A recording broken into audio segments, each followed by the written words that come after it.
from the Cloudy Copenhagen, and welcome to the training session Energy Efficiency e-Training to Mozambique, hosted by Copenhagen Center on Energy Efficiency. My name is Begonia, and I'm working as a research assistant at the Copenhagen Center, and I will be the moderator for today's training session. A couple of things before we move to the main content of our training session. This training is going to be about 90 minutes long, including time for the Q&A session at the end. In case you cannot stay until the end or want to get back to our presentations, all the materials and recording of the whole webinar will be available online in a few days on the Copenhagen Center's knowledge management system. And we have many other training sessions and information there. Have a look. I'm going to give you more information just in a second. Before we start discussing about today's training session, I would like to inform our attendees that we comply with the General Data Protection Act, also known as GDPR. This means that your personal data, such as name, email, workplace, is safely processed and stored, and all of your rights pursuant to the GDPR are respected. You have full access to the data being processed about you, and at any time you can request that the inaccurate data be deleted or rectified. For access or further information, please contact with the people that are presented here. A few things about the Copenhagen Center. The Center conducts research and advisory activities in the field of energy efficiency and serves as energy efficiency hub for the Sustainable Energy for All initiative. The Center has an established network of global, regional, and national partners with a broad range of stakeholders to help accelerate the implementation of energy efficiency activities. And now, I would like to briefly introduce you to the speakers of today's training session. Gabriela Prata Diaz is the head of business models and market strategy at UNEP DTU Partnership, and she also acts as the head of the Copenhagen Center on Energy Efficiency. Our second panelist of today's training session is Jorge Rogat, who works as a senior economist at the UNEP DTU Partnership and has an experience of more than 18 years implementing projects in developing countries. Our other panelist from EDM, Electricidad de Mozambique, is Mr. Fabio Cumbe, and he's the director of the EDM Academy. Finally, I would like to inform you that you can send us your question either in English or Portuguese during the presentation, and we will do our best to answer as many as we can at the end. Please do not forget to mention the name of the panelist that the question is for. And now I would like to give the floor to Jorge Rogat. Thank you very much, Begonia, for that excellent introduction. Good morning to everyone, and once again, very welcome to this training developed by the Copenhagen Center on Energy Efficiency. With the main objective of sharing knowledge and key learnings to foster energy actions at the national and local level. I will tell you a little bit about the main focus areas of the training. As you can see, we have 5 main areas of focus in the whole program, which is also reflected, as you may see, in the program or timetable of the training, which is also divided into 5 modules, so to speak. And these modules are at the same time based on a guidebook that we have developed on energy efficiency and project planning.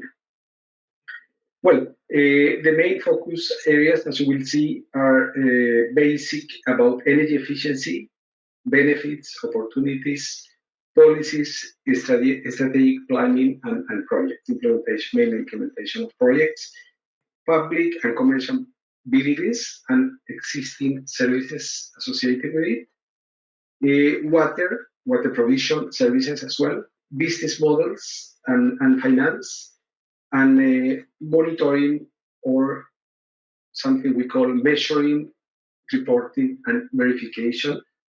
So every implemented project can be able to show the progress of it and the benefits that this project can achieve. In this context, of course, is quite important also, as you will see when you get there to that module, the importance of having as well a baseline so you can actually measure the progress of the project implementation. The learning objectives of this training is to describe, understand and discuss the role of energy efficiency, be able to apply key steps for the implementation of energy efficiency measures, identify suitable business models, assess financial aspects of each project, and identify viable sources of finance for the projects that have been identified. And finally, discuss, as I said, MRV, measuring, reporting, and verification principles, so you can show the benefits and progress of every action. The whole training lasts until December, as you can see, the 2nd, and the modules are in turn divided into sessions. Normally we have between 1 hour and 1.5 hours each session. And here, as you can see, there is time allocated for questions and answers and discussions. So please, I encourage you to don't hesitate to ask questions along the sessions. So with that, I think Begonia, I'm done. And yes, thank you very much and enjoy this training. Begonia, over to you. Thank you so much, Jorge Rogat, for this introduction. I would like now to give the floor to Mr. Fabião Cumbe to give us an overview about EDM, Electricidade de Moçambique. Mr. Fabião, the floor is yours. Thank you for this opportunity. I'm going to address, it's a honor for me to address this gathering here. So first of all, I would like to greet everyone, say hello to everyone, very good morning. I want to welcome everyone in this energy efficiency training. So on behalf of EDM, Electricidade de Moçambique, which is an electricity company which works in all segments, which is generation, transmission, distribution, and commercial. It is the mission, the main mission of EDM, just to provide electricity to everyone in Mozambique with good quality in the best manner possible manner. So I would like to take this opportunity to salute and express our deep gratitude to the UNP, DTU partnership at the Copenhagen Center on Energy Efficiency, and in particular to Ms. Gabriela Diaz for her kindness and the cooperation. We also to extend our greetings to the Mozambican entities. I believe they are present here, the Energy Regulator Authority, the people from the Ministry of Mineral Resources and Energy, and the people from FUNAI, the National Fund, National Energy Fund, for joining this training this morning. So I would like also to greet the moderators and experts present in this training, all the guests and the participants. So I will switch a bit for Português para os meus colegas da EDM. Sejam muito bem-vindos a este treinamento, aos colegas da FUNAI e do Ministério de Energia também. So we are very grateful for the partnership and cooperation with the UNEP, the TU partnership. So our partnership is in order to boost energy efficiency in the country. It is a great pleasure and honor for me to participate in this opening of this training in energy efficiency. We are aware that the improvement of energy efficiency is one of the main pillars of the Sustainable Development Goals. And in this context, we bring together professionals from different entities with the aim of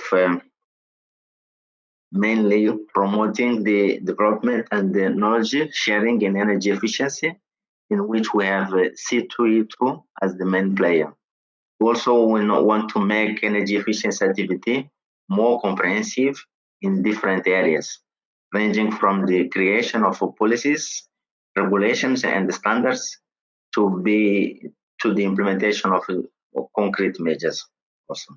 So the materialization of this training is a unique moment for the implementation of some objectives, with emphasis on the promotion of energy efficiency and the implementation of actions on a national scale, the improvement of the environment, and the charge related to the use of energy. So I hope that this training will lead to discussion and then knowledge sharing that seek to materialize those objectives. I also hope that the trainees will practice in their entities and in their personal life the recommendation and the learning from this training. So before I finalize, I would like to mention also the memorandum of understanding that we EDM have signed with the Center for Energy Efficiency, the Copenhagen Center of Energy Efficiency. So also I would like to mention that the EDM takes the renewable energy and the energy efficiency very seriously. In-house or at EDM, we have created a department, a directorate, in fact, of renewable energy. And also we have a department which deals with energy efficiency as well. So this is very important for us. So that's why we had this partnership with the Copenhagen Center. So to finalize, I would like to thank the team which organized this training and whichever one in this platform a very good discussion. So thank you very much for your attention. Thank you so much, Mr. Fabiao, for those kind words. Now we'd like to give the floor to Gabriela Prata Diaz, and she will give us an introduction to the work of the C2E2 and also the role of energy efficiency in the global and local energy context in Mozambique. So, Gabriela, the floor is yours. Good morning, everybody. I would like just to thank for this opportunity to be here today. And if it's okay, I would like to move to speaking in Portuguese, since I'm from Portugal, and I actually have this presentation prepared in Portuguese. And so I excuse my colleagues that do not speak Portuguese, but I think they already know what I'm going to talk about. So I think I will feel closer to the audience if I move now to Portuguese. Então, muito bom dia a todos. Eu gostaria então de agradecer a colaboração da EDM na organização deste curso de eficiência energética. Para nós tem sido uma boa experiência o trabalho que temos vindo a desenvolver com a equipa da EDM na área da eficiência energética. Temos vindo a olhar para várias oportunidades para Moçambique e bom, estamos a concretizar agora uma das nossas ambições mútuas, que era então desenvolver ou ajudar na área da formação também para a EDM e todos os colegas também das entidades oficiais que estão presentes hoje neste curso. Só um bocadinho mais de explicação para além do que já foi dito.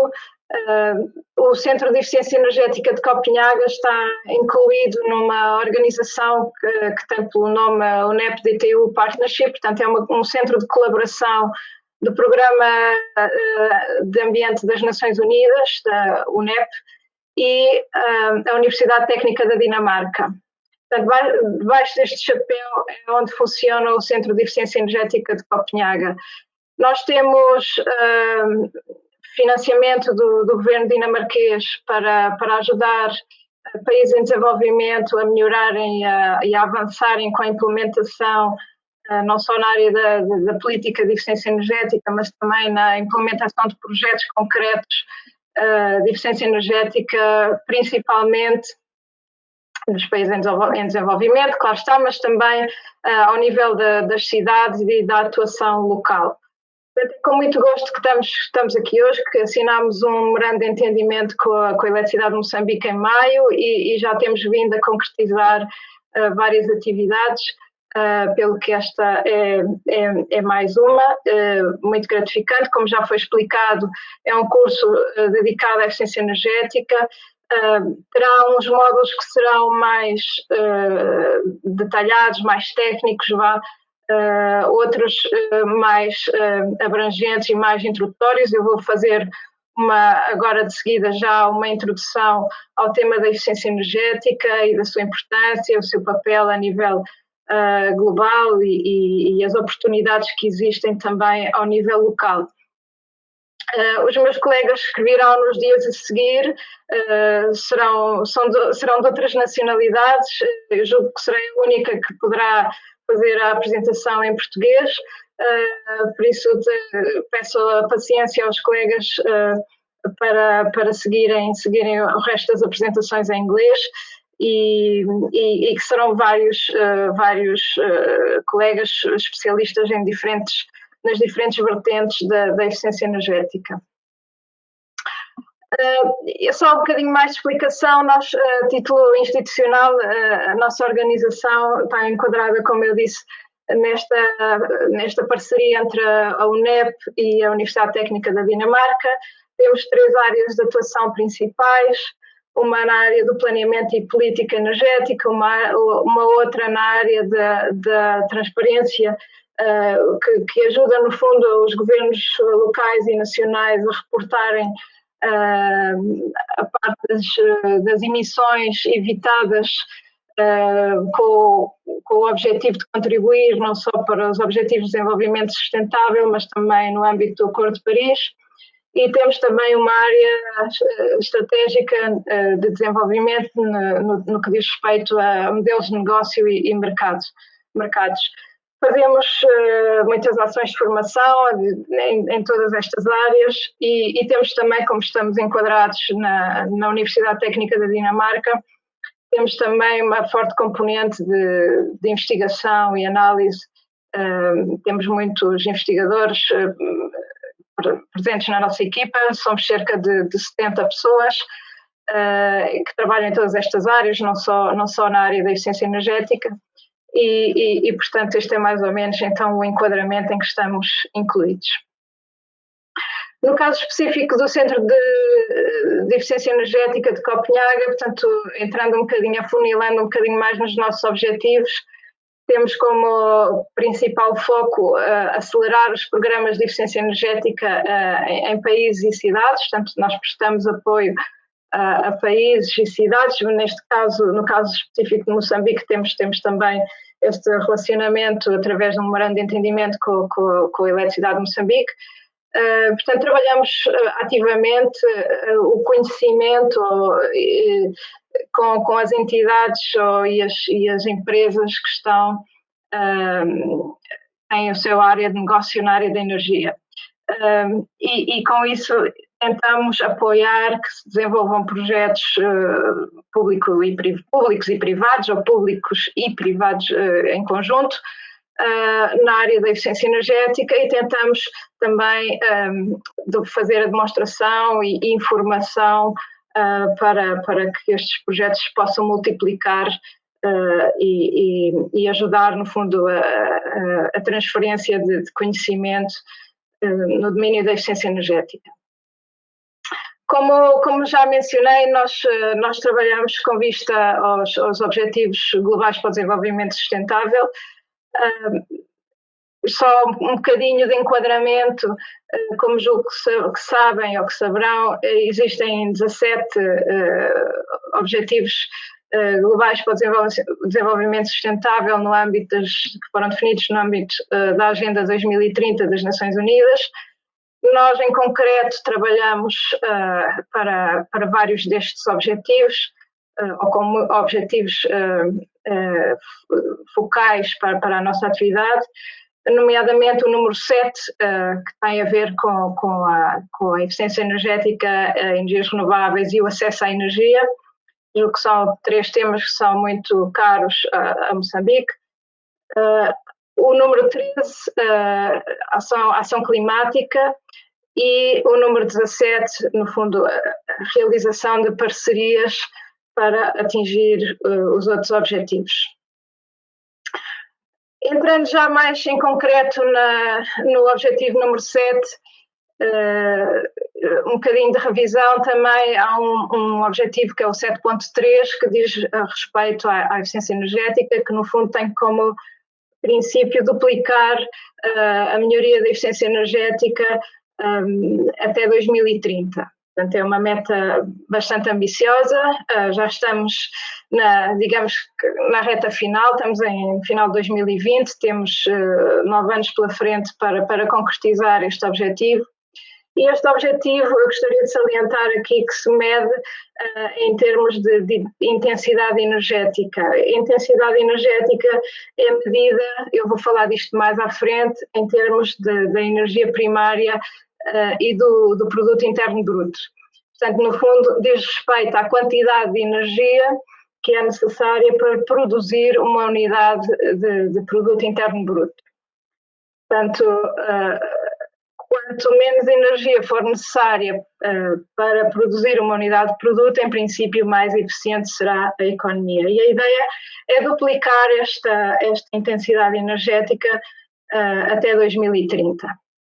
Depois existem, em paralelo, outros objetivos dentro do número 7, como eu já referi, do acesso universal à energia e o aumento da percentagem da penetração de energias renováveis no mix de energia. Como sabem também, todos os países ou praticamente todos os países estão abrangidos pelo Acordo de Paris. No fundo, traduz, estamos este ano justamente quase a comemorar os 5 anos desde a assinatura do Acordo de Paris.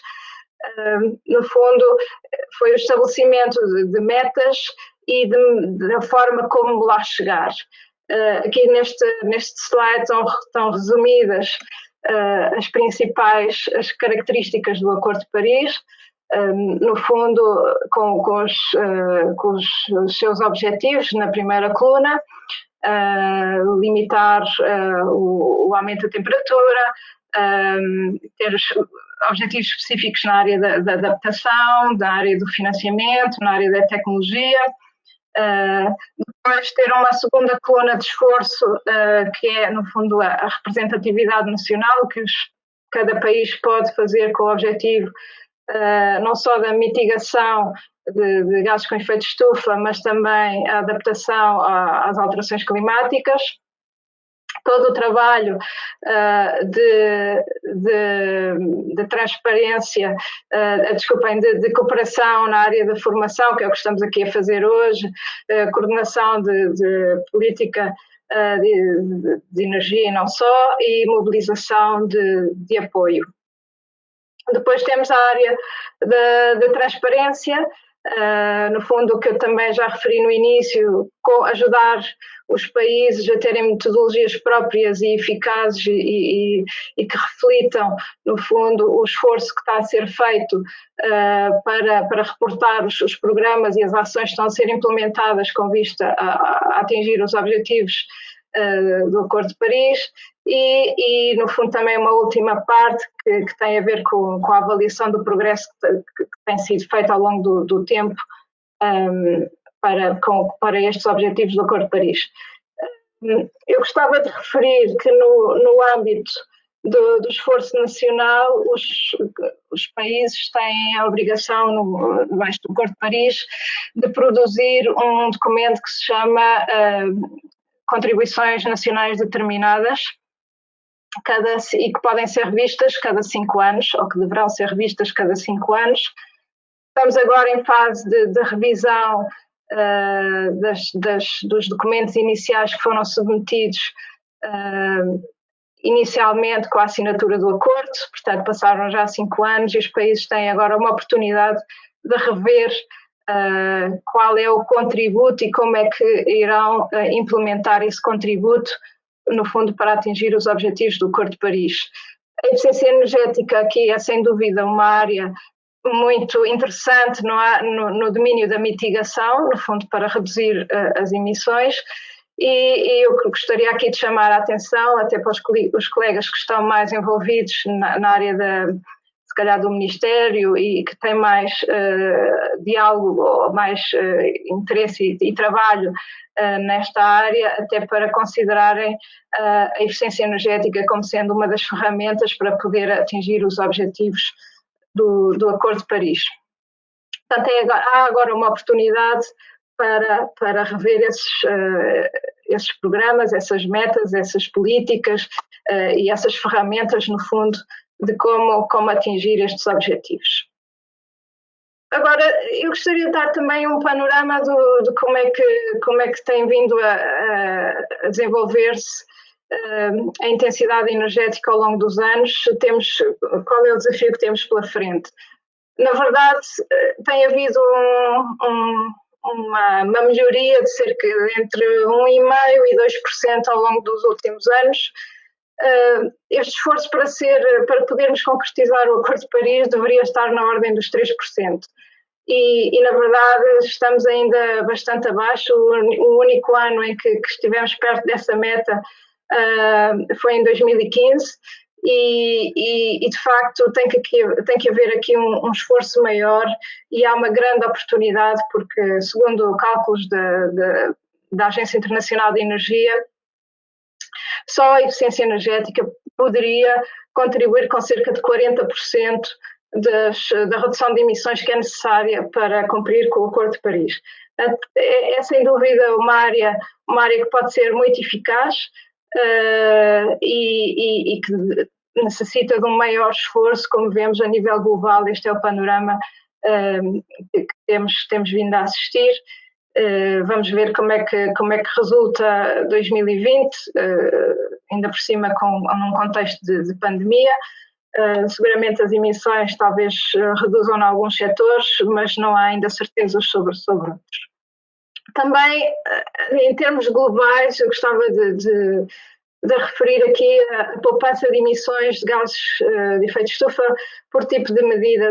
Como eu já referi, a eficiência energética pode ter aqui um papel muito significativo, no fundo, para ajudar à redução de emissões, a par também da introdução das energias renováveis, reduzir as centrais a carvão que são ineficientes, e também alguma reforma fiscal que pode ser também desenvolvida. Qual é esta representação em termos globais? No fundo, temos aqui também uma imagem do que poderia ser isto a nível continental, dos diferentes continentes. Na verdade, na União Europeia há ainda uma grande oportunidade na área da eficiência energética. No caso concreto, em África também, talvez a par da redução de libertação de emissões de metano e de alguma reforma fiscal que pode haver a nível dos subsídios aos combustíveis fósseis. Portanto, há aqui uma oportunidade significativa ao nível da eficiência energética a nível global e também em África. Portanto, é o que eu gostaria de destacar aqui com esta imagem. No caso concreto de Moçambique, podem ver aqui, portanto, isto no fundo é o tal indicador que serve também para medir os Objetivos de Desenvolvimento Sustentável. Aqui neste caso mede a intensidade energética do PIB, ou seja, a quantidade, como eu já referi, a quantidade de energia que é necessária para produzir uma unidade de produto, podemos verificar que Moçambique tem vindo a fazer, tem tido uma trajetória muito interessante, de grande redução nos últimos anos da necessidade de energia para produzir cada unidade de PIB, ou seja, está no bom caminho, mas ainda tem um caminho a percorrer. Eu optei por fazer aqui uma comparação com a média da União Europeia de 28 países, para ver onde é que estamos a nível comparativo entre Moçambique e o bloco da União Europeia. Portanto, com isto quero mostrar que Moçambique tem vindo a fazer um esforço e que está no bom caminho, mas que ainda há algum caminho a percorrer e alguma oportunidade para melhorar a eficiência toda da economia moçambicana. Um bocadinho de revisão também, julgo que saberão, portanto, que há dois grandes grupos de fontes de energia primária: as energias mais convencionais, portanto o gás, o petróleo, o carvão e o nuclear, e as menos convencionais, digamos assim, onde está todo o grupo das energias renováveis e onde eu optei também por incluir a eficiência energética. Também, segundo a Agência Internacional de Energia, a eficiência energética dizem eles, o primeiro combustível, ou seja, todos os países, independentemente dos recursos endógenos que tenham, têm oportunidades na área da eficiência energética. E como vimos já atrás, são bastante grandes. Portanto, é a energia mais barata de todas, porque a energia mais barata de todas é a energia que não se consome, que não se utiliza, e todos têm oportunidades nesta área. Uns têm mais recursos hídricos, outros mais recursos solares, mais biomassa, etc. Mas, na verdade, a eficiência energética é o recurso que todos têm e pode ter o potencial quase que quisermos. E portanto, é disto que se trata, um pouco tentar explorar as oportunidades que existem neste domínio. Mas, no fundo, quando nós pensamos no nosso dia-a-dia, o que pensamos é a utilização de energia final. O que nós queremos, na verdade, é ter calor ou ter frio, produzido para conservar alimentos, por exemplo, ter água quente para um duche, por exemplo, ter iluminação, ter os motores e as bombas, etc., da indústria a funcionarem, ter capacidade de mobilidade, mas tudo isto que seja de uma forma eficiente. E é nesta utilização final da energia que a eficiência energética tem grandes oportunidades. Na verdade, então, o que trata aqui a eficiência energética, no fundo, é fazer com que a transformação da energia primária na energia útil, na verdade, na energia final que nós queremos, no serviço da energia, na iluminação, no calor, no frio, seja o mais eficiente possível. Quais são as motivações para fazer eficiência energética? Diferentes países têm diferentes motivações. Uns estão mais preocupados com a poluição e com a saúde das suas populações, porque têm situações concretas de utilização de energia, por exemplo, para aquecimento, que não são as mais viáveis em termos de saúde pública. Outros, julgo que poderá ser também um tópico interessante, a redução do stress na rede elétrica. Se temos picos de ondas de calor, etc., quando há demasiada energia a ser puxada da rede para equipamentos de refrigeração, cria demasiado stress na rede elétrica. Portanto, aqui poderá também ser uma motivação para trabalhar a eficiência energética. Há toda a questão relacionada com a eficiência e inovação. Uma questão crítica em países que estão preocupados também com a questão do arrefecimento é a utilização de refrigerantes que são grandes potenciadores das alterações climáticas. Também podemos pensar na redução da dependência de combustíveis fósseis, e aqui a dependência externa de energia é também um fator que pode ser crítico também e motivacional para implementar a eficiência energética. E, no fundo, também os objetivos globais ou nacionais, metas que cada país ou cada cidade até tenha, no fundo, para implementar, para reduzir as suas emissões e melhorar o seu desempenho a nível ambiental. Portanto, estas normalmente acabam por ser as grandes motivações que se geram à volta da eficiência energética, mas, na verdade, a eficiência energética tem muito mais benefícios do que aqueles que foram mencionados e que poderão também servir de motivação. Alguns estão aqui representados.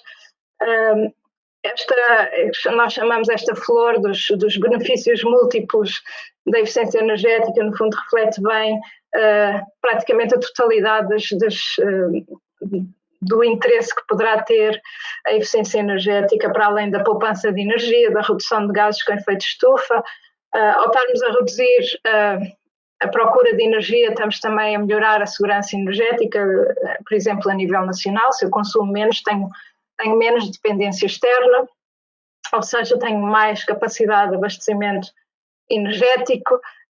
Pode também ter um impacto nos preços, fazer os preços de energia sofrerem alguma alteração e, com isso, também impacto macroeconómico, até na produtividade industrial, na mitigação da pobreza, a saúde e bem-estar, como também já referimos, a criação de emprego. A eficiência energética é uma das medidas, agora até em termos de recuperação, de pós-pandemia, é uma das medidas que está a ser altamente considerada pela capacidade que tem de gerar emprego, a parte também com as energias renováveis. A redução da contaminação do ar também tem a ver com a saúde e o bem-estar. Ao despendermos menos orçamento público para pagar faturas de energia, podemos usar esse valor que não foi despendido para pagar faturas de energia noutros investimentos, por exemplo, na educação, na saúde, etc.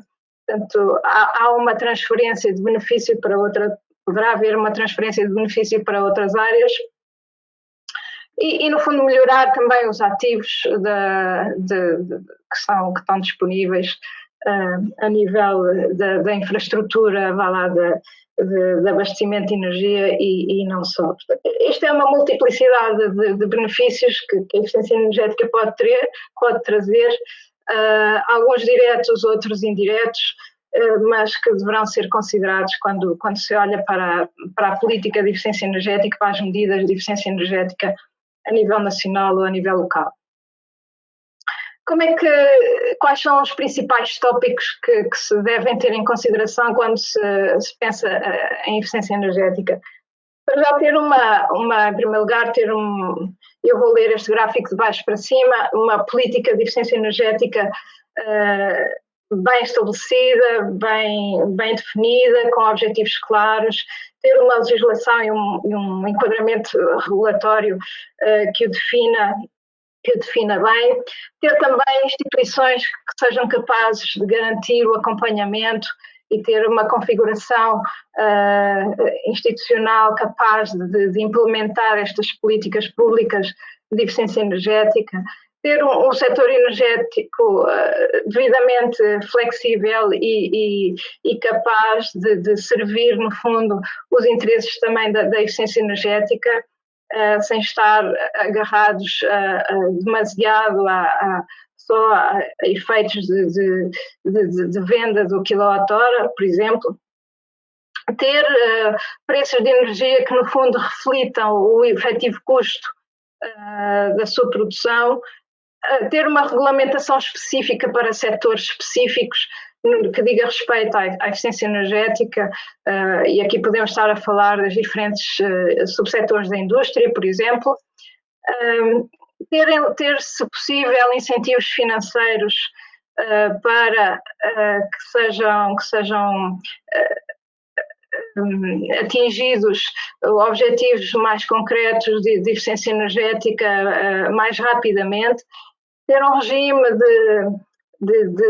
que seja possível que empresas de serviços de energia, estas ESCOs que eu refiro aqui, no fundo são em inglês Energy Service Companies, no fundo empresas que são capazes de fazer o investimento por terceiros e prestar o serviço de eficiência energética mediante uns contratos específicos que existem. Não vou entrar aqui em muitos detalhes, mas ou seja, isto no fundo é que haja a capacidade de empreendedorismo na área da eficiência energética e que as empresas possam desenvolver os seus serviços a nível de auditoria de energia, por exemplo, e de implementação de medidas e de financiamentos menos de modo convencional. E, no fundo, também a consciencialização pública que está associada, as pessoas têm que entender porque é que se faz eficiência energética e quais são as oportunidades que existem. Muitas vezes não se faz por falta de conhecimento e de quais são as oportunidades que existem. Muitas delas até são bastante acessíveis e até muitas delas também sem custos. Assim sendo, no fundo, implementar a eficiência energética pode ser feita de duas formas. Por um lado, através de políticas, chamamos top-down, neste caso, políticas, por exemplo, nacionais, ou então, através de medidas até mais bottom-up de utilização eficiente da energia, ou seja, de implementação concreta de projetos a nível local. Portanto, no fundo, aqui podemos esmagar as oportunidades tanto de cima para baixo como de baixo para cima através da definição de políticas, mas também da implementação de projetos concretos. Nós estivemos a olhar um bocadinho também com os colegas da UNEP quais são as oportunidades de poupança de energia no continente africano pela introdução de equipamentos eficientes. No fundo, agora ainda a termos mais concretos, o que é que se pode fazer, não é? E até através de algumas simulações e análises, chega-se à conclusão que para estes 5 produtos há aqui grandes oportunidades, neste caso até 2040, de reduzir a procura de energia se forem adotadas as melhores práticas em termos de disponibilização no mercado dos produtos mais eficientes. Vemos que há aqui grande oportunidade na área da iluminação, de outros eletrodomésticos mais de caráter doméstico, como os frigoríficos, uma grandíssima oportunidade na área do ar-condicionado, também motores elétricos e transformadores, se calhar estes 2 últimos, talvez mais interessantes até para a própria EDM, para além da iluminação. Há aqui, talvez eu diria que um esforço a nível do continente africano em tentar, não só por um lado, regulamentar o acesso ao mercado dos produtos mais eficientes, ou seja, garantir que produtos que têm um desempenho baixo não são disponibilizados pelo mercado, tal como existe já noutros países da União Europeia e da América do Norte e não só, portanto, na Ásia também. Portanto, há aqui um esforço de regulamentação por um lado e, por outro lado, algum esforço também de implementação, de substituição de equipamentos antigos e ineficientes por equipamentos mais eficientes. E agora fizemos também olhamos também para o que se passa em Moçambique e, neste caso, a 2030, vemos que a iluminação é, sem dúvida, a grande fatia, a fatia do leão aqui desta oportunidade de melhoria da eficiência energética. Logo seguida também da parte dos frigoríficos e do ar-condicionado. Portanto, a nosso ver, há aqui uma oportunidade de atuação na área da iluminação, e aqui podemos estar a falar não só da iluminação pública, mas também da iluminação interior de edifícios, portanto, que poderá ser melhorada no caso concreto de Moçambique. Portanto, no fundo, para resumir, o que se trata aqui no fundo é de garantir, a nível da União Europeia, as diretivas chamam-lhe de ecodesign, no fundo garantir que os produtos que chegam ao mercado têm um mínimo de desempenho energético compatível com o que se estabelece como as melhores práticas da indústria.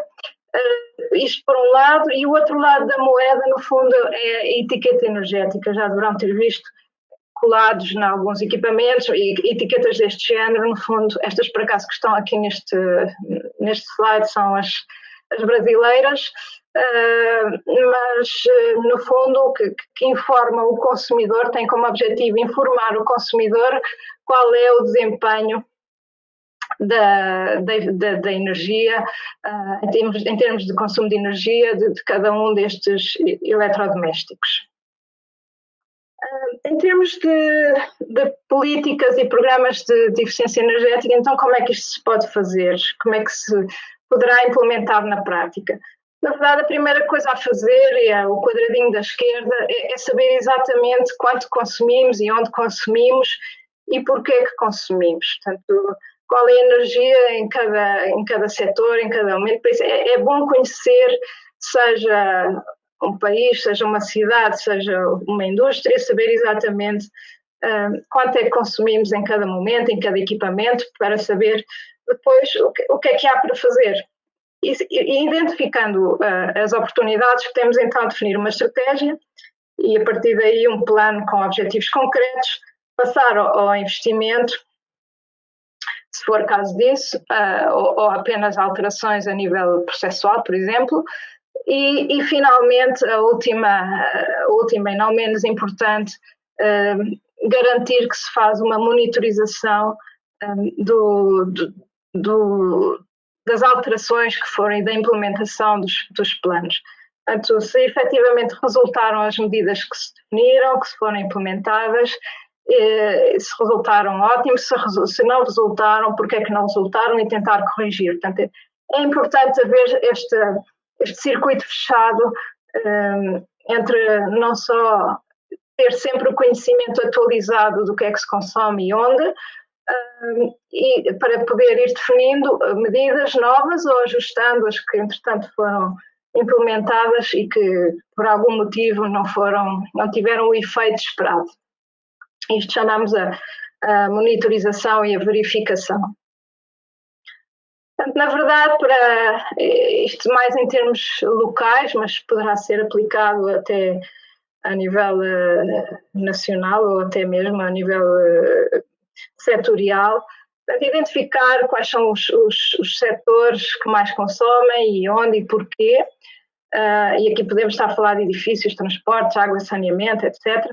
Conhecer as oportunidades, se possível fazer diagnósticos ou auditorias energéticas, fazer análise de viabilidade e então daí passar a conhecer os recursos, portanto, saber exatamente onde é que se utiliza a energia, quanto é que se utiliza, e eventualmente também até perguntarmos se há fontes de energias renováveis que poderão estar disponíveis localmente que possam ser utilizadas para colmatar alguma necessidade específica de energia, definir estratégias, onde atuar primeiro, como atuar, etc., definir objetivos, quantificar sempre que possível, definir prioridades e no final, como eu disse, monitorizar e capacitar também os atores envolvidos nessas situações. Portanto, é importante que as pessoas entendam porque é que se faz, porque é que se implementam determinadas medidas ou planos no domínio da eficiência energética e quais é que são as vantagens associadas a eles. Eu agora gostaria de passar a uma parte um bocadinho mais concreta, não é, de ações que podem ser desenvolvidas ao nível local, para dar um exemplo também do que se poderá fazer. Na verdade, os desafios com que nós, no nosso dia-a-dia, quando trabalhamos com cidades, por exemplo, deparamos frequentemente com estes desafios que aqui estão listados. na verdade, uma necessidade de capacitação local bastante forte. Muitas vezes até há grande vontade e interesse em implementar medidas de eficiência energética, mas o facto é que as comunidades, os profissionais, não sabem exatamente por onde é que hão de começar. E portanto, há alguma falta de formação e falta de conhecimento a nível de profissionais, ainda que haja muita vontade de implementar medidas. Também é um pouquinho disso que estamos aqui a fazer hoje, ajudar a capacitar os profissionais em Moçambique nesta área específica da eficiência energética. Muitas vezes também isto vem acompanhado, claro está, com falta de dados. É preciso conhecer exatamente, a energia tende a ser quase que uma fatalidade, não é? A fatura chega, vai para o departamento de contabilidade, é paga e já está. Ninguém se preocupa muito em saber porquê e como e quando é que foi consumido. Então, há aqui também uma necessidade de alterar algumas rotinas e de análise para ver se podemos melhorar o desempenho e se calhar deixar de consumir em situações em que muitas vezes até não é necessário, ou introduzir equipamentos mais eficientes para que seja possível fazer, no fundo, a mesma função, que é esse o objetivo último da eficiência energética, ter a mesma função, ter o mesmo, ou melhor, não é? Produzir o mesmo produto ou o mesmo serviço, mas utilizando menos energia possível. Outras situações em que muitas vezes as comunidades vêm até nós, no fundo, a pedir ajuda porque acham que têm um bom projeto, mas que não são capazes de o financiar. Não que nós tenhamos capacidade de financiamento de projetos, isso não está no âmbito da nossa atuação, mas às vezes é só, inclusivamente só o desenho dos projetos e a análise financeira e económica e o modelo de negócio que pode ser implementado nas diferentes situações, o que permite às vezes facilitar o diálogo com as instituições financeiras, sejam bancos locais ou bancos de desenvolvimento internacionais. No fundo é este desenho, esta criação do pacote não só técnico, mas também económico e financeiro, preciso também ajudar a desenvolver e capacitar, no fundo, os profissionais para poderem chegar ao diálogo com a parte financeira. Depois, por outro lado, às vezes também nos deparamos com situações em que a legislação a nível nacional não é compatível com a legislação a nível local, às vezes até há situações em que são contraditórias, e isto exige que haja algum diálogo entre o nível local e o nível nacional. Isto é só um exemplo. E este diálogo, nós poderemos muitas vezes também ajudar este diálogo, ajudar a tentar corrigir algumas assimetrias que existam e até algumas situações de incompatibilidade que existam até a nível regulamentar em algumas situações. E depois todo o apoio em geral às autoridades locais, nomeadamente na área da comunicação e informação. Outra vez, é importante que a população conheça e perceba porque é que se estão a fazer implementar algumas medidas e sempre que possível arranjar mecanismos de estandarizar projetos. Não quer dizer que na eficiência energética exista um pronto a vestir, que não existe. Infelizmente, há muitos projetos que não são nem estandarizáveis, nem uma medida que sirva a todos, mas há muita coisa que se pode tentar pré-definir e definir estándares de atuação que podem servir de guia para que os projetos avancem de uma forma mais rápida e que possam rapidamente ser multiplicados e transferidos de uns sítios para os outros, não é? De umas aplicações para outras. Agora passando um bocadinho mais também a projetos mais de implementação, temos o caso da iluminação pública, uma área que nós trabalhamos bastante. Se forem substituídas pelas melhores tecnologias disponíveis no mercado, neste caso estou a falar de tecnologia LED, poderá haver uma redução da procura de energia até cerca de 75%, com reduções de CO2 associadas também significativas. Aqui depende, obviamente, do mix energético de cada país, mas esta é uma área que está em grande expansão, diria eu. São tecnologias provadas e que têm vindo a reduzir o custo de investimento de uma forma significativa e que poderá vir associada a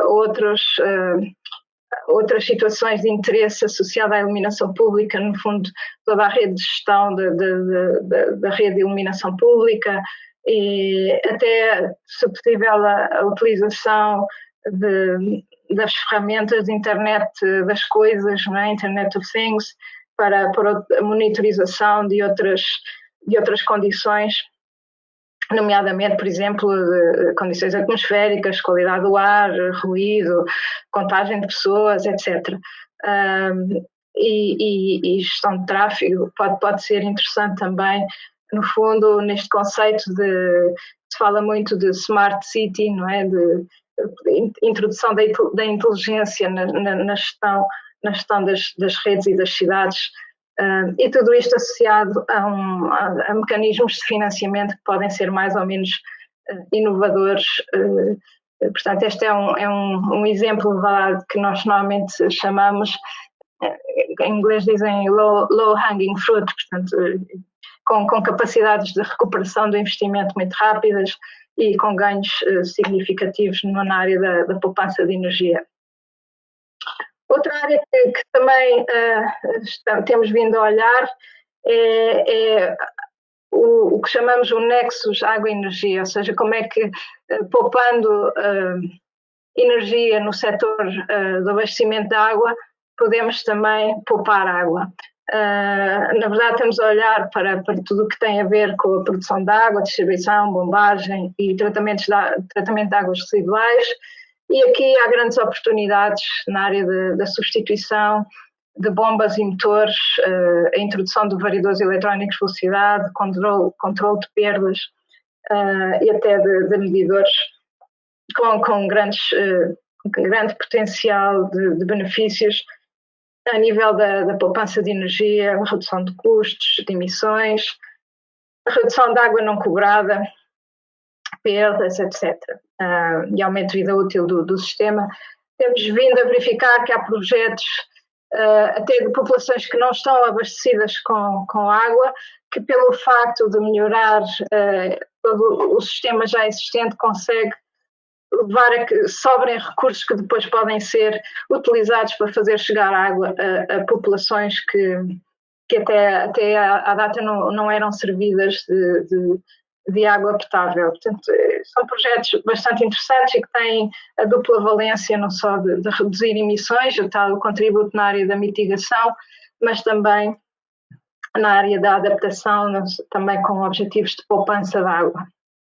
Portanto, no fundo, aqui refletida nestas imagens, por um lado, tentar reduzir, a primeira coisa a fazer é tentar reduzir perdas onde elas existem, perdas físicas e de água, recuperação de tubagens, etc.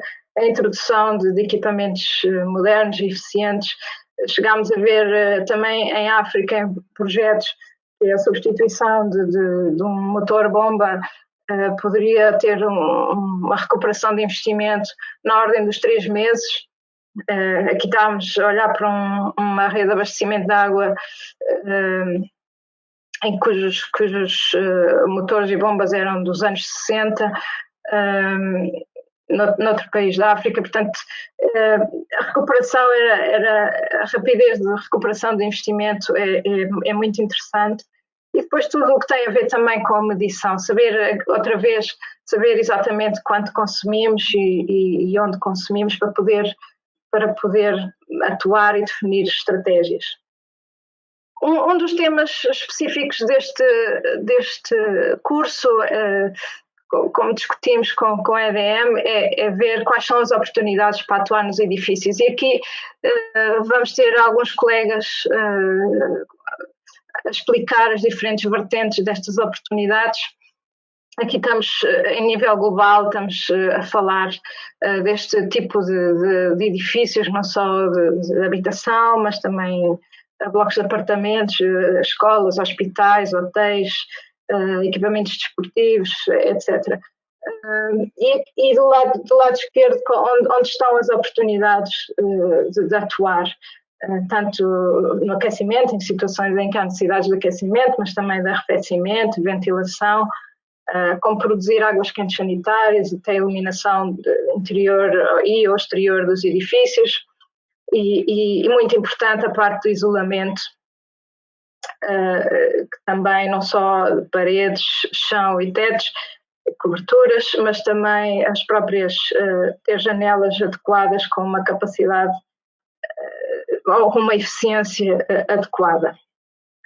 E aqui só para dar um pequeno ideia das oportunidades na área da construção e da arquitetura. Não é indiferente o desenho e a posição e a orientação dos edifícios, tudo deverá ser adequado sempre que possível, sempre que há essa possibilidade, adequar também a sua orientação e o desenho dos edifícios até para o efeito inverno-verão, estudar bem com as características térmicas dos edifícios, como é que pode ser e qual é que deve ser o isolamento que os edifícios devem ter e o tipo de janelas e portas, etc. No fundo, para garantir, em situações de frio, que não entre frio, em situações de calor, que os edifícios não se comportem pior do que o clima. Ou seja, quando está frio, está mais frio dentro de casa do que fora, e quando está calor, que está mais calor dentro de casa do que fora. Isto pode ser evitado com diferentes tipos de estratégias, não só de isolamento, mas também de sistemas de proteção solar, garantir que o sol não entra, como nós costumamos dizer, de chapa em algumas horas do dia. Se é necessário fazer instalações de arrefecimento e de águas quentes ou de aquecimento, que não será propriamente o caso em Moçambique, mas garantir que são implementadas as soluções mais eficientes possíveis, ter também, sempre que possível, a possibilidade de utilização de estratégias de ventilação natural. Está perfeitamente estudado, sabe-se exatamente quais deverão ser, como é que poderão ser implementadas estratégias de ventilação natural sem ter que recorrer a equipamentos mecânicos. Apesar de ser importante ter alguma proteção solar, fazê-lo de forma a maximizar a quantidade de luz natural que existe dentro dos edifícios, para ter que recorrer menos à iluminação artificial. E depois pensar que os edifícios são utilizados por pessoas, não é? Que há uma geração de carga interna dentro dos edifícios que é normal devido à sua utilização, não só através da quantidade de pessoas que habitam ou que trabalham dentro desse edifício, ou que visitam esse edifício, mas também as cargas térmicas associadas a todos os equipamentos que depois funcionam dentro desse edifício. E finalmente, no fundo, que as instalações que sejam necessárias, ar-condicionado, sejam as instalações mecânicas sejam o mais eficientes possível. Portanto, como eu disse, nós vamos ter aqui, ao longo do curso, uma análise mais detalhada de todos estes aspectos, para quem está interessado mais nestas oportunidades e ver como pode melhorar a eficiência energética dos edifícios.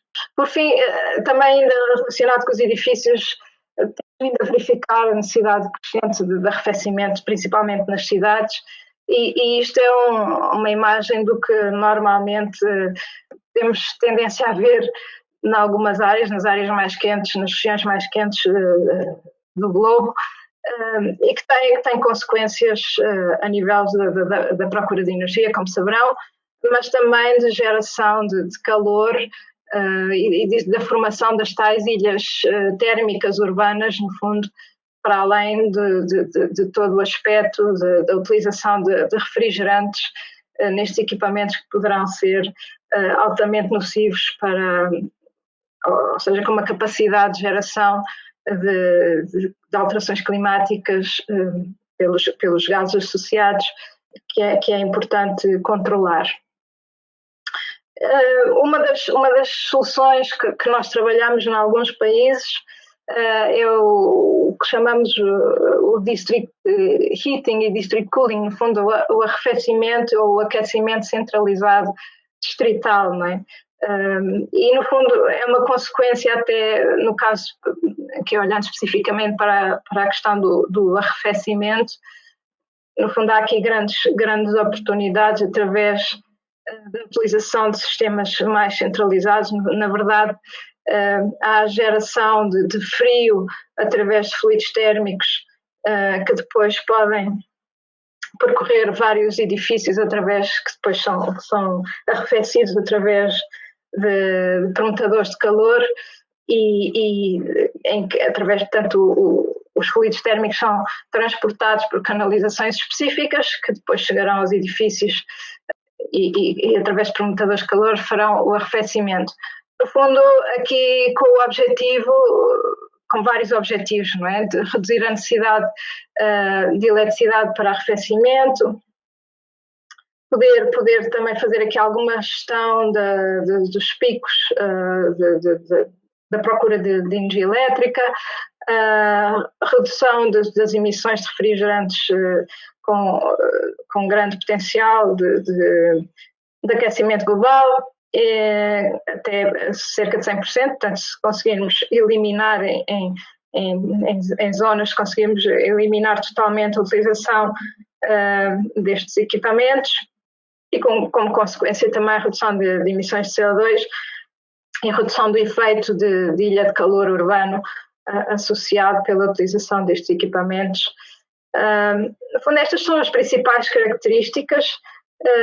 Este é um tema que está bastante em foco quando se fala de cidades e é de facto uma solução que nos países nórdicos tem vingado bastante, principalmente no norte da Europa.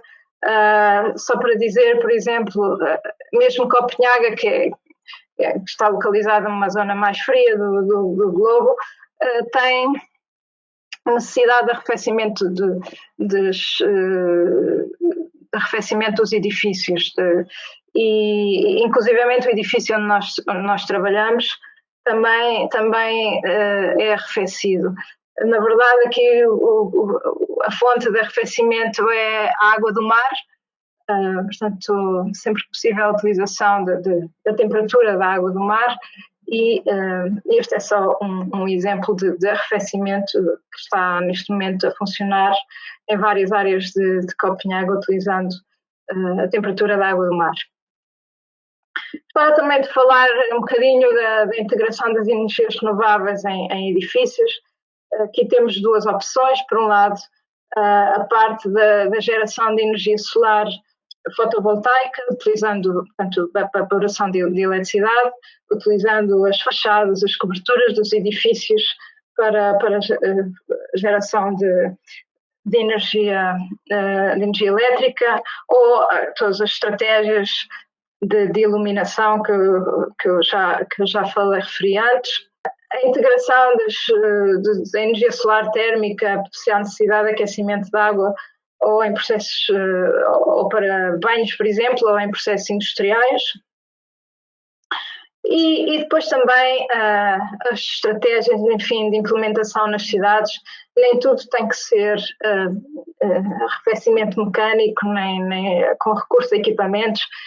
Está cada vez mais a subir na importância a utilização das soluções de natureza para reduzir, no fundo, as ilhas térmicas no âmbito dos centros urbanos, ou até outras estratégias sem ser a utilização de soluções de natureza, como sejam árvores ou coberturas verdes, etc., mas também outros exemplos mais criativos, como é o caso da fotografia da direita. E por fim, o último aspecto, eu vou já terminar, tudo o que tem a ver com a eficiência energética na mobilidade.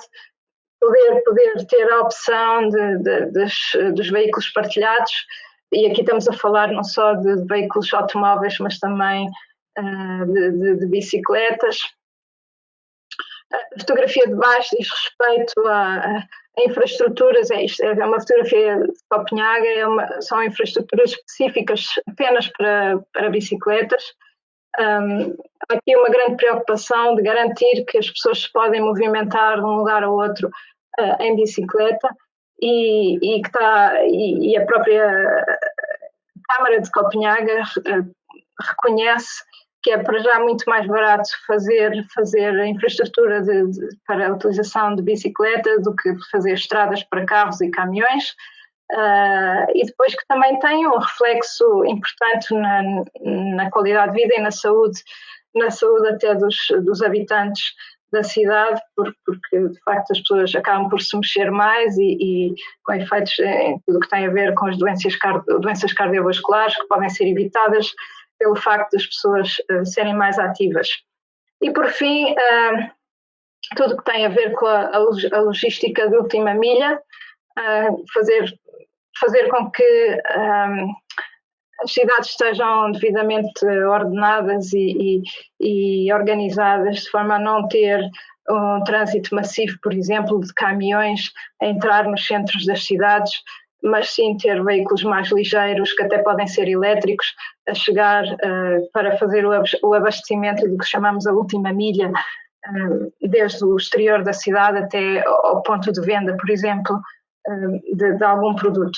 Portanto, com esta apresentação, esta ideia era hoje fazer aqui, no fundo, uma visão global de qual é a situação, quais são as oportunidades, como é que se pode fazer a implementação de projetos e alguns exemplos de projetos que podem ser implementados. Todos estes temas vão ser agora nas próximas sessões, vão ser detalhados pelos meus colegas, e fico desde já à disposição caso existam algumas perguntas da parte da audiência que queiram colocar, e muito obrigado pela atenção.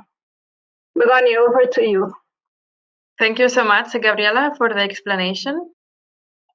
I would like now to introduce the Q&A session. Okay, we have received many interesting questions from the audience, and I would like to start with the first question, which is for Gabriela. What is the easiest way to motivate the creation of ESCOs in a country with no financial incentives for energy efficiency? Obrigado pela pergunta. É uma pergunta muito interessante e difícil. Aqui trata-se muitas vezes da criação eu diria que o primeiro passo é a criação de condições regulamentares para que este tipo de serviços possam existir. Muitas vezes a nossa experiência, e julgo que possivelmente será também o caso de Moçambique, agora não estou certa, mas julgo que em tempos vi isso, ainda não é possível ou não há enquadramento regulamentar, no fundo há, como um vazio legal para que este tipo de empresas possam existir e fazer este tipo de serviços. Portanto, eu diria que o primeiro passo, no fundo, é garantir que há enquadramento legal para que este tipo de serviços possa existir e funcionar. Mas isto um pouco para lançar as oportunidades para um desenvolvimento de um tecido empresarial, se calhar privado, e mais especializado no país. Mas há outros exemplos noutros países, até que costumamos chamar de super-ESCOs. Até acabam por ser empresas de âmbito nacional. Daí aqui estou a falar, por exemplo, o caso da Índia, tem uma super-ESCO que é uma empresa até governamental, cujo objetivo é justamente fazer implementação de medidas de eficiência energética a nível massivo, a nível nacional, e têm programas que tiveram muito sucesso, por exemplo, até na área da iluminação pública, em que fizeram a compra agregada por exemplo, de milhões ou milhares de milhões de lâmpadas LED e que com isso conseguiram preços altamente favoráveis e conseguiram fazer, ou estão ainda a conseguir fazer uma mudança tecnológica na área da iluminação pública que é bastante significativa. Portanto, eu diria que pode haver aqui alguma flexibilidade nas soluções. Na Europa, a tendência é mais para a criação de um ambiente favorável a que empresas mais pequenas engenharias, pequenas empresas de auditoria consigam vingar e fazer serviços mais granulares e disseminados. Mas depois temos exemplos como esse que eu referi da Índia, em que até pode haver uma simples decisão a nível governamental nacional em criar uma ESCO nacional e que tem a capacidade de fazer grandes mudanças e grandes intervenções a nível de eficiência energética no país. E aqui a Índia, também a China também tem uma empresa deste género, portanto, e naquele contexto têm tido bastante sucesso e são até casos de estudo a nível internacional. Portanto, eu diria que é a forma talvez, de considerar aqui, haveria que considerar qual seria a melhor solução para Moçambique, ou alguma intermédia, não sei. Aqui eu deixo aos colegas mais da área ministerial o desafio para pensarem e governamental, claro está, para pensarem qual poderia ser a oportunidade em Moçambique. Yes, Begonia. Yes, thank you so much, Gabriela, for the explanation. Another question we have received: what is the support the Copenhagen Center on Energy Efficiency can provide to Mozambique for the implementation of energy efficiency? Sim, obrigada, Begonia. Nós temos a capacidade de colaborar tanto a nível, neste caso, da EDE, mas também com instituições mais de caráter ministerial ou até com autarquias locais, com as cidades, no fundo para ajudar a identificar as oportunidades que existem de melhoria da eficiência energética nestes vários níveis, não é? No fundo, temos capacidade técnica para fazer estudos de pré-viabilidade, ajudar na área da formação, ajudar na área de organização de dados e recolha de dados. No fundo, é identificar quais são as oportunidades, não só a nível de política energética, mas também ao nível da implementação de projetos concretos, ver onde é que eles estão e quais são, trabalhar também a sua viabilidade económica, tentar ajudar a encontrar o financiamento para a implementação desses projetos e aqui podemos recorrer a várias soluções de nível até internacional, de bancos multilaterais, instituições financeiras internacionais e filantropias, etc. Portanto, no fundo, nós gostaríamos de ajudar, na medida do possível, a identificar, e temos capacidade para o fazer, portanto, identificar os projetos, fazer estudos de pré-viabilidade, ajudar a organizar o dossiê de projeto e a parte económica e a chegar ao financiamento. Portanto, basicamente é esta a nossa oferta. Thanks, Begonia. Any other question? Yes, thank you so much again, Gabriela. So we have received a question in Portuguese. I'm not a native in Portuguese, but I will do my best. So as you can see here, question number 3. Posso afirmar sem ambiguidade que somos com todos os desafios mencionados. Pela vossa experiência, por onde começar? Para ultrapassar todos esses desafios com êxito. O que cada entidade pode fazer? Onde começar para ultrapassar estes desafios? Na verdade, eu diria que é importante conhecer exatamente qual é a característica da procura de energia. Se estamos a falar de um setor industrial, exatamente quais são as características da procura de energia desse setor industrial ou de uma indústria em concreto.